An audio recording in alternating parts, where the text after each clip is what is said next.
Hey, back. All right, I missed a few days, various reasons, some health related, some, I guess emotional is health reasons. So we're skipping, sorry. But definitely, I would encourage people to get this book, because if you like having just even a little bit of quiet time, or even if you don't like it and you want to try it because you just feel so stressed and you never seem to have enough time, you never will. You'll never have enough time. But if you choose to prioritize some kind of quiet time, it can be phenomenal how much it changes you. It's just like the lack of time that you have can feel like you're prioritizing something very important, which is your own health, mentally, spiritually, emotionally, sometimes even physically, because you're sitting or you're not engaging anything but, your brain, and if you're reading it out loud, your tongue. Okay, anyway. My point is, it's having a quiet time, something to, like a meditative thing or a thought-provoking thing. It's, and it doesn't have to be this book, but some kind of devotional or daily reflections can be just life-changing, really. It can help make everything seem a little bit smaller and the world a little bit bigger and a little less overwhelming, maybe. So I'm not trying to hype it up too much and say, it's gonna cure everything, but it can make a difference. So we're gonna read May 9th in A Year with Aslan. Evil comes to Narnia. This is the boy. Oh, okay. Sorry, I'm speaking of as Aslan. I need to. This is the boy, said Aslan. Why did I choose that voice? Looking not at Diggory, but at his counselors. This is the boy who did it. Oh dear, thought Diggory. What have I done now? Son of Adam, said the lion. There is an evil witch abroad in my new land of Narnia. Tell these good beasts how she came here. A dozen different things that he might say flashed through Diggory's mind, but he had the sense to say nothing except the exact truth. I brought her, Aslan, he answered in a low voice. For what purpose? I wanted to get her out of my own world back into her own. I thought I was taking her back to her own place. How came she to be in your world, son of Adam? By magic. The lion said nothing, and Diggory knew that he had not told enough. It was my uncle, Aslan. He said he sent us out of our own world by magic rings. At least I had to go because he sent Polly first, and then we met the witch in a place called Charn, and she just held on to us when... You met the witch? Said Aslan in a low voice which had the threat of a growl in it. She woke up, said Diggory wretchedly, and then turning very white. I woke her up, because I wanted to know what would happen if I struck a bell. Polly didn't want to. It wasn't her fault. I fought her. I know I shouldn't have. I think I was a bit enchanted by the writing under the bell. Do you? Asked Aslan, still speaking very low and deep. No, said Diggory. I see now I wasn't. I was only pretending. There was a long pause, and Diggory was thinking all the time, I've spoiled everything. There's no chance of getting anything from Mother now. When the lion spoke again, it was not to Diggory. You see, friends, he said, that before the new clean world I gave you is 7 hours old, a force of evil has already entered it, waked and brought hither by this son of Adam. The beasts, even Strawberry, all turned their eyes on Diggory till he felt that he wished the ground would swallow him up. But do not be cast down, said Aslan, still speaking to the beasts. Evil will come of that evil, but it is still a long way off, and I will see to it that the worst falls upon myself.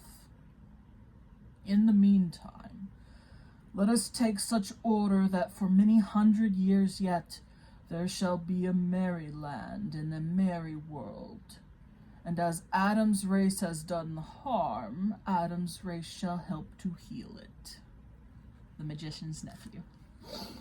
I got excited when I started. I was like, evil comes to Narnia. I'm like, well, which book is this from? And then I see the first line, this is the boy. And I'm like, Magician's Nephew. How does Diggory try to avoid accepting responsibility for his role in bringing the witch to Narnia? I'm going to stop there. I'm not going to read the rest. I'm going to answer that one. He tries to give partial truth. That's definitely a thing that most of us will do to avoid taking blame or punishment, is we give a partial truth. We bold-faced lie, or we make excuses that are not true, that just are excuses. Does the fact that Diggory didn't know the extent of what he had done provide an excuse for his action? Why or why not? No. We have to understand that when we take an action, there are ramifications. We don't know how far-reaching those ramifications are, but we have to take ownership of them, unfortunately. Both good and bad. And so that's why we should be careful.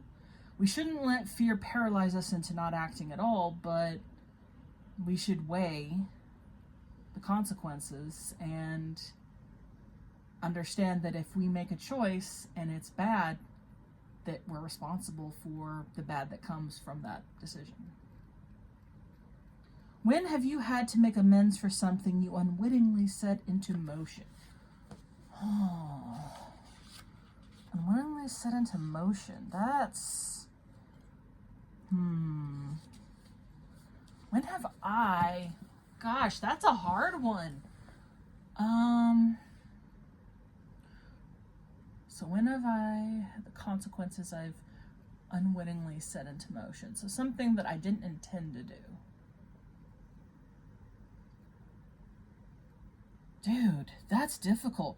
Because, like, the first thing that comes to my mind was a time that I was really horrible as a kid. I don't know. I don't know if it's because I was an only child, and so it left me with my,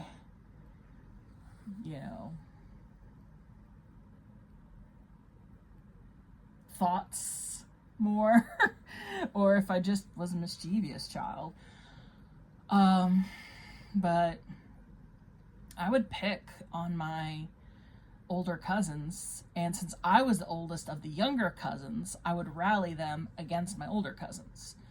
And I'm not going to go into too many details, mostly to respect them, but I was mean. I was horrible. And what's funny is I didn't do it from a place of I want to hurt them. I did it from a place of they're hurting me. And it's like my brain didn't think, so as a child, it's really easy to not think ahead, but I had to take ownership of that. And so I don't know why, but they all forgave me. And most of the time, they didn't even hold it against me. And that, to this day, I don't fully understand, because I was horrible. Let's just say bullying,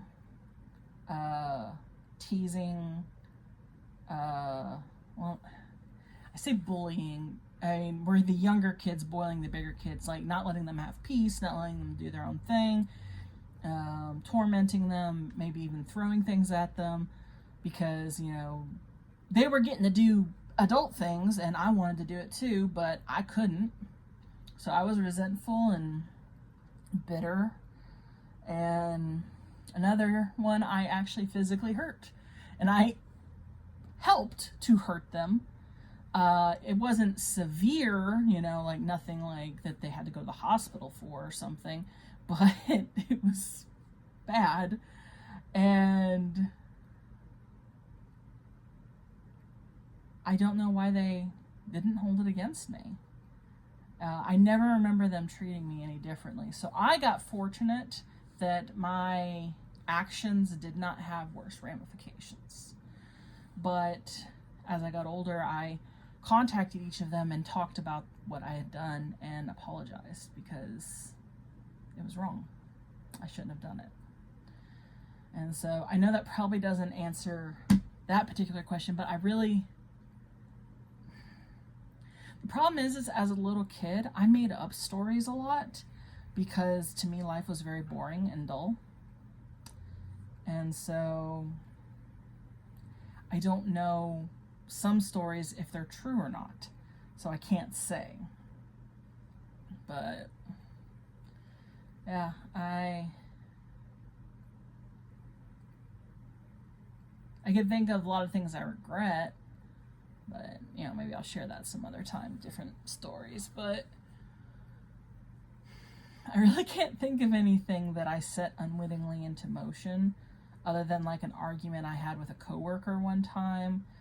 You know, the store was closing and we were trying to organize the stuff, and they kind of got on to me saying, you know, why are you doing this?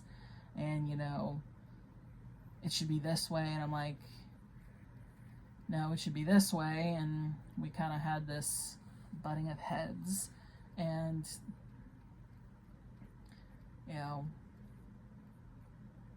I had to be sat down with the manager, and we both had the, I actually don't remember much of it, and I just know that we apologized, and we knew we were both stressed because we were losing a job, and you know, we were dealing with a store closing. So but I'm sorry, this turned into a downer. I'm like, I don't know. I don't know how to answer this. So, you know, it's good to look back and understand and take stock and take ownership. And that's what he needed to do.